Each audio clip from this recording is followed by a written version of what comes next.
तो लगातार हमारी टीम भी ग्राउंड पर बनी हुई है, हमारे साथ जानकारी साझा करें पवन पटेल संगम नगरी प्रयागराज से हमारे संवाददाता हमारे साथ हैं, राजेश हमारे साथ लगातार जुटे हुए हैं। पवन, सुबह से ग्राउंड पर आप हैं, साधु संतों से बात कर रखे हैं, श्रद्धालुओं से बात कर रखे हैं, प्रशासन की व्यवस्थाओं को आप देख रखे हैं। एक बार जरा बताइए अपना एक्सपीरियंस सुबह से, क्या क्या आपने देखा, क्या व्यवस्थाएं हैं, वो भी जानकारी हमारे दर्शकों के साथ साझा कीजिए। देखिए जिस तरीके से तीसरा अमृत स्नान बसंत पंचमी स्नान पर्व को लेकर बीते दिनों में पूरे प्रदेश के मुख्यमंत्री प्रयागराज दौरे पर आए थे। इस दौरान उन्होंने कई स्थानों पर भ्रमण किया तथा उन्होंने आला अधिकारियों को निर्देश दिए कि तीसरे अमृत स्नान पर्व पर पूरी तरीके से व्यवस्था सुरक्षा आदि साज चौबंद रहे। और ये तस्वीरें आज सुबह से अमृत काल से ही हम सब देख रहे हैं, जब देश विदेश के कोने कोने से लाखों करोड़ों श्रद्धालु प्रयागराज के संगम तट पर आस्था की डुबकी लगाने के लिए पहुंच रहे हैं। ऐसे में साधु संतों द्वारा अमृत स्नान की भी शुरुआत की गई है। विभिन्न अखाड़े लगातार संगम में स्नान कर रहे हैं, वहीं विभिन्न स्नान घाटों पर लगातार लाखों करोड़ों श्रद्धालु आस्था की डुबकी लगा रहे हैं। अगर हम व्यवस्थाओं की बात करें, अन्य तैयारियों की बात करें, तो जिस तरीके से विभिन्न स्थानों पर रूट का डाइवर्जन किया गया है, कई स्थानों पर बंदे लागू किया गया है ताकि श्रद्धालुओं को आने जाने में या उनको आवागमन करने में किसी तरह की कोई परेशानी न हो, क्योंकि बीते दिनों पूर्व दोनों महोत्सव पर्व पर हुए घटना के बाद से मुख्यमंत्री योगी आदित्यनाथ लगातार अधिकारियों को निर्देशित करते हुए नजर आए थे, जबकि वो बीते दिनों पूर्व प्रयागराज दौरे पर आकर उन्होंने घटनास्थल का भी निरीक्षण किया था। ऐसे में आज सुबह से ही अमृत स्नान की जो शुरुआत हुई है, महाकुंभ की ये दिव्य तस्वीरें पूरे विश्व को अपनी ओर आकर्षित करती हुई नजर आ रही है। पूज्य साधु संतों द्वारा लगातार संगम में स्नान किया जा रहा है, वही लाखों करोड़ों श्रद्धालु स्नान घाटों पर आस्था की डुबकी लगा रहे हैं। जबकि मुख्यमंत्री योगी आदित्यनाथ ने पूरे प्रदेश वासियों को बसंत पंचमी की शुभकामनाएं दी है तथा प्रयागराज के संगम तट पर पूज्य साधु संतों व श्रद्धालुओं पर हेलीकॉप्टर से लगातार पुष्प वर्षा भी की जा रही है। इस दौरान पुष्प वर्षा की जा रही है, उस दौरान लोगों द्वारा मां गंगा के जयकारे लगाए जा रहे हैं। तो ये कह सकते हैं कि प्रयागराज की जो तस्वीरें हैं वो साफ तौर पर दिखा रही है कि किस तरीके से आस्था की शरण में पूरा देश पूरा विश्व रंगा हुआ नजर आ रहा है। और लगातार जो लोगों की भीड़ है वो संगम तक की ओर जाती हुई नजर आ रही है। हालांकि प्रशासन द्वारा बीते दिनों पूर्व हुई घटना को लेकर एक बड़ा सबक पवन, प्रशासन जो मौजूद है ग्राउंड पर, जिनकी ड्यूटी वहां पर है, वो कैसे जो इससे पूरी व्यवस्था है उसको कंट्रोल कर रखे हैं, स्थिति को कंट्रोल कर रखे हैं, वहां पहुंची भीड़ को कैसे कंट्रोल किया जा रहा है, उन्हें क्या निर्देश दिए जा रहे हैं, कैसे इस व्यवस्था को सुदृढ़ बनाने और व्यवस्थित रखने की जिम्मेदारी निभा रखे हैं प्रशासन? देखिए, जैसा मैंने पहले बताया कि बीते दिन महोत्सव पर्व से पूर्व जब ये भगदड़ की घटना होती है, मुख्यमंत्री योगी आदित्यनाथ द्वारा घटना का संज्ञान लेते हुए लगातार अधिकारियों को निर्देशित किया गया।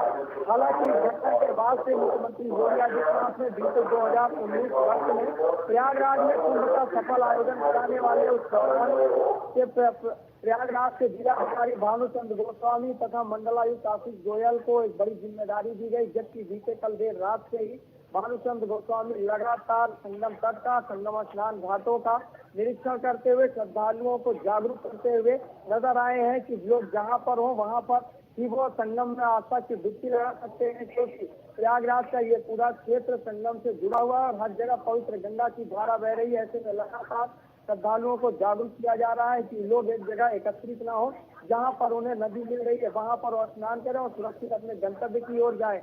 हालांकि जगह जगह पुलिस की टीमों की तैनाती की गई है ताकि श्रद्धालुओं को आवागमन करने में, कहीं आने जाने में या किसी भी तरह की जानकारी लेने में कोई परेशानी का सामना न करना पड़े, क्योंकि लगातार जो पुलिसकर्मी है, सुरक्षा कर्मी है, तमाम अन्य सुरक्षा की इकाइयां हैं, वो श्रद्धालुओं को जागरूक करते हुए नजर आ रही है। और ताकि श्रद्धालु आराम से संगम के तट पर पहुंचे, आस्था की डुबकी लगाएं, मां गंगा का पूजा करें, आचमन करें और सुरक्षित अपने घरों की ओर लौटे। तो ऐसे में सुरक्षा के भी कड़े इंतजाम किए गए हैं। जगह जगह पुलिस और सेना के जवान लगाए गए हैं। श्रद्धालुओं को जागरूक किया जा रहा है, उनको समझाया जा रहा है कि लोग भीड़ एकत्रित न करें। हालांकि संगम नोच पर भी इस तरीके से व्यवस्था की गई है कि श्रद्धालुओं को आने जाने में और स्नान करने में किसी तरह की कोई परेशानी न हो। तो लगातार पुलिस की टीमें, पुलिस के अधिकारी, मेला प्रशासन के अधिकारी मेला क्षेत्र में भ्रमण करते हुए, श्रद्धालुओं से वार्ता करते हुए, उन्हें जागरूक करते हुए नजर आ रहे हैं, क्योंकि लगातार मौनी अमावस्या पर्व के बाद से ही प्रशासन पूरी तरीके से अलर्ट मोड पर है और किसी भी तरह की कोई चूक या लापरवाही बरतने के मूड में नहीं है। और मुख्यमंत्री योगी आदित्यनाथ का सख्त निर्देश है कि तीसरा अमृत स्नान पर्व पर किसी भी तरह की कोई घटना न हो, किसी भी तरह की कोई श्रद्धालु को कोई परेशानी न हो, इसका पूरा ख्याल रखा जा रहा है। और श्रद्धालुओं की सुरक्षा को लेकर लगातार पुलिस, तमाम जो सुरक्षा की इकाइयां हैं वो तैनात है। ऐसे में लाखों करोड़ों श्रद्धालु संगम में आस्था की डुबकी लगा रहे हैं।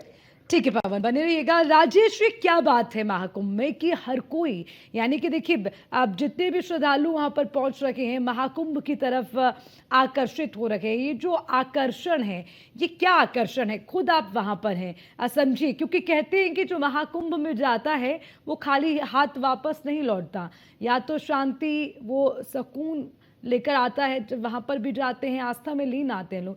ये क्या आकर्षण है महाकुंभ में? हर कोई इसकी तरफ आकर्षित हो रहा है, चाहे देश हो या विदेश। क्योंकि इसकी एक सबसे बड़ी वजह तो ये है कि देखिए ये वाला जो महाकुंभ है, चूंकि 144 साल में ऐसा ये संयोग है कि वो मुहूर्त आया है और इसमें हर कोई चाहता है कि वो गंगा में आस्था की डुबकी लगाए।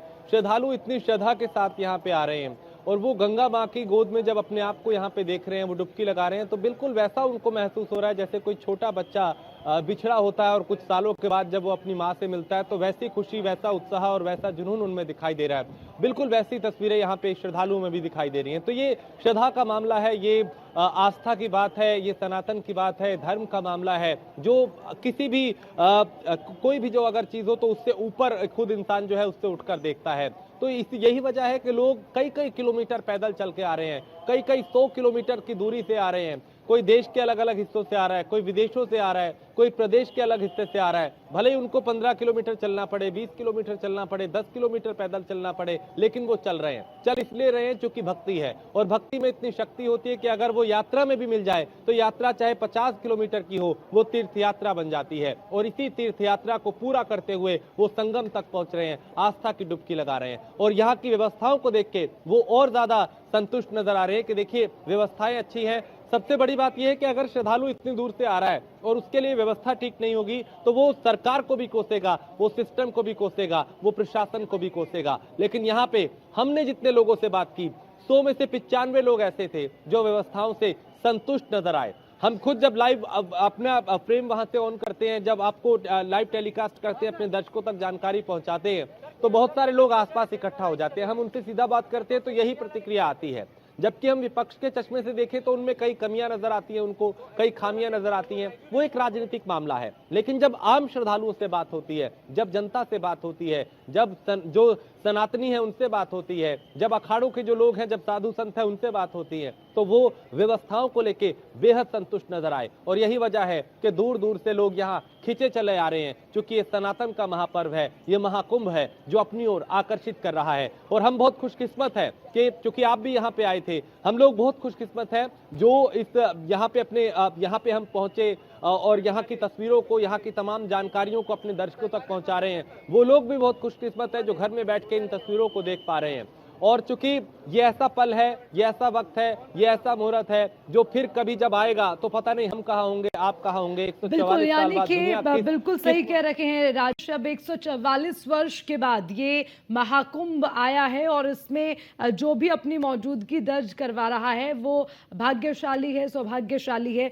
पवन, आपसे जानना चाहेंगे, देखिए श्रद्धालु जो पहुंचते हैं, इतनी भीड़ है, एक डर नहीं रहता है क्या मन में कि हम महाकुंभ गए तो कहीं खो ना जाए, कहीं बिछड़ ना जाए? कहते हैं ना कि महाकुंभ में लोग बिछड़ते हैं तो महाकुंभ में ही लोग मिलते भी हैं। तो जब आप श्रद्धालुओं से बात करते हैं, वो इतनी जो भक्ति है, इतनी जो शक्ति है, उसको लेकर क्या कहते हैं श्रद्धालु?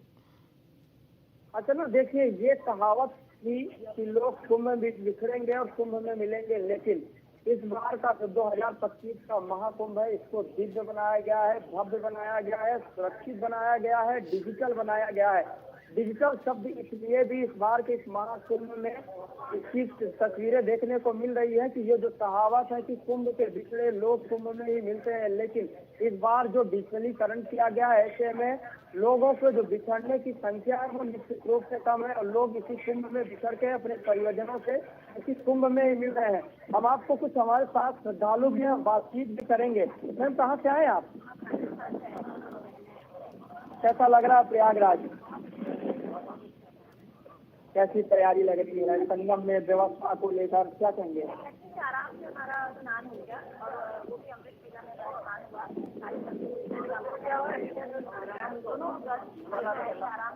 आराम से बड़ी बात है मैम, कहते हैं कि उत्तर प्रदेश में महिला बहनें कह रही हैं कि हम है, तो कैसे सुरक्षा का कैसा माहौल मिला? सब बात कर रहे थे। पहले यूपी को ऐसा गुंडा राज हुआ जाता था और डर लगता था कि रात में निकल नहीं सकते। हम आराम से लखनऊ आए, लखनऊ से बाय रोड आए, कुछ भी दिक्कत नहीं हुई, कोई परेशानी हुई। लोग इतने फ्रेंडली है, इससे मदद करते हैं सब अच्छे से। मैम, आप दोनों बहनें हैं, पहले तो आप सभी को शुभकामनाएं। कैसा लग रहा है प्रयागराज, व्यवस्थाएं, सुरक्षा, संगम? बहुत ही अच्छा। जब भीड़ होती भी तो भी टूरिस्ट के लिए प्रॉब्लम होती है, श्रद्धालुओं के लिए नहीं होती है, तो हम तो बहुत कंफर्टेबली सब कुछ करते हैं। ठीक है पवन, यानी कि देखिए व्यवस्थाएं दुरुस्त हैं, ये साफ तौर पर वहां पर पहुंचे हुए श्रद्धालु कहते हुए नजर आ रहे हैं। जिनसे भी हम बातचीत कर रहे हैं वो एक ही बात कहते हैं कि संगम नगरी प्रयागराज में आए, चाहे टूरिस्ट हो, श्रद्धालु हो, देशी हो, विदेशी हो, हर कोई सिर्फ एक बात कह रहा है, व्यवस्था हो तो ऐसी। और इसी के साथ लगातार न्यूज़ 1 इंडिया की महाकवरेज जारी है, पल पल का अपडेट आप तक पहुंचाएंगे।